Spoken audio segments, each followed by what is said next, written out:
run with patience the race that is set before us.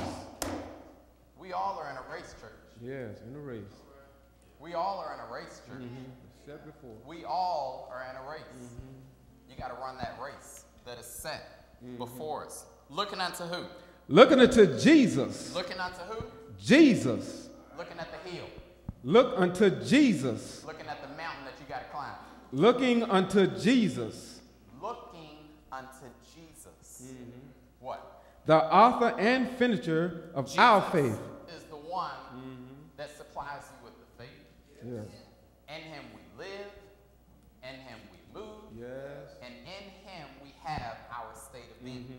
Looking unto Jesus, the author and the finisher of our faith. Who for what? Who for the joy that was set before him. Who for the joy.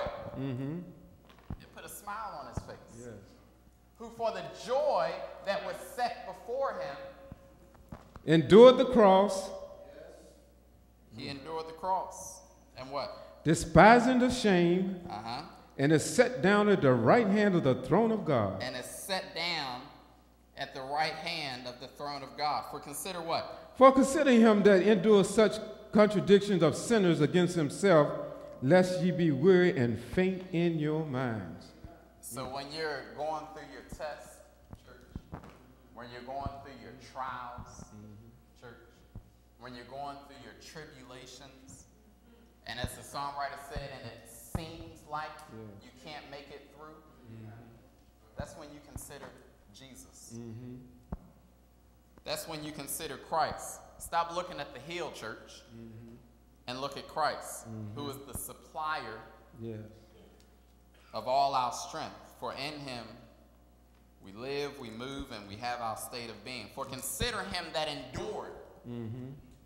Christ endured it. What about you and I? And he endured it because of the love that he had for each and every one of us. Amen. He endured it. For consider him that endured such contradiction of sinners against Himself. everybody else. Himself. He endured it against himself. Lest ye be wearied and faint in your mind. St. John 5:25 in closing.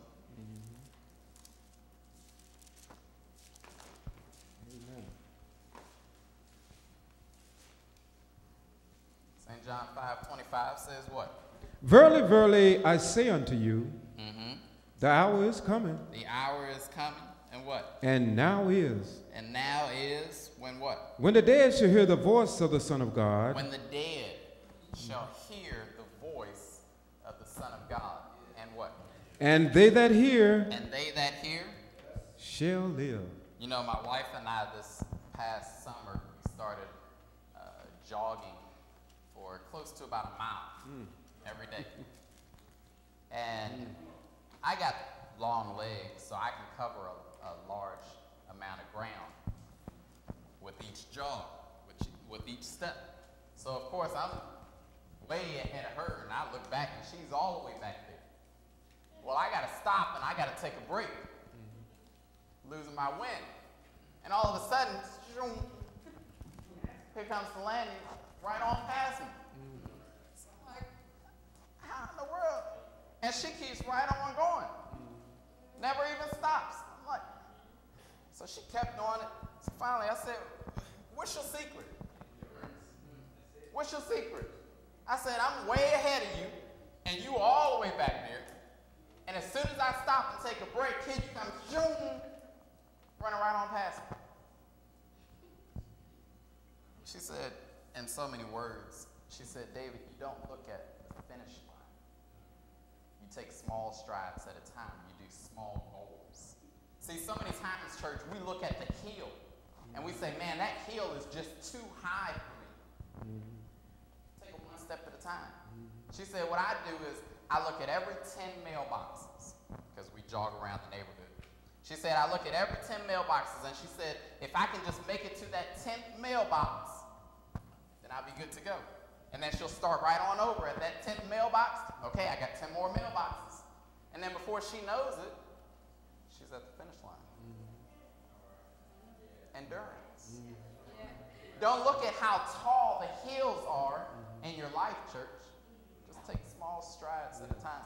Amen. And before you know it, you'll be on the other side of the hill. Amen. Going down. You'll be on the other side of the hill. Going down. In order to endure, church, one must not look at the hill. Thank you. Thank you, congregation. Pray my strength and growth in the Lord, that I might be nothing in myself, but just what God might have me to be. Turn the service back over to the deacon.